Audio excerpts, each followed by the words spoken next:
Oggi, sabato 3 settembre, si tiene l'estemporanea di pittura giunta alla sua terza edizione, Rivavena e i suoi colori, un concorso nato per riqualificare Rivavena, scorcio ripreso da molti artisti nel tempo, non solo Chiogiotti, che hanno tentato di riportare sulla tela la magia e i colori di questa riva di Chioggia, che sta riprendendosi e rivelandosi non solo ai turisti ma anche ai Chiogiotti, che negli ultimi anni l'hanno vista cambiare, trasformandosi da area di degrado, vandalismo e delinquenza a set fotografico per le migliaia di cellulari che ogni giorno vi transitano.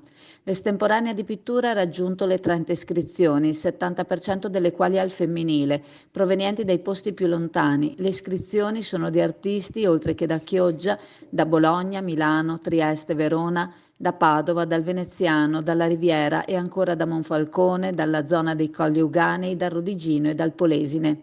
Il vincitore della scorsa edizione, Lucio Trabucco, componente della giuria di quest'anno, ha voluto omaggiare con l'ultima sua opera la città di Chioggia. Questa sarà esposta all'interno della mostra di Adriano Cassini, lo Chagall di Verona, come Sgarbi l'ha battezzato. Oggi quindi Rivavena esploderà di colori, di tele e di arte. Allora, siamo alla CAM, questa che vedete, questa bestia che vedete è una aragosta da 3 kg.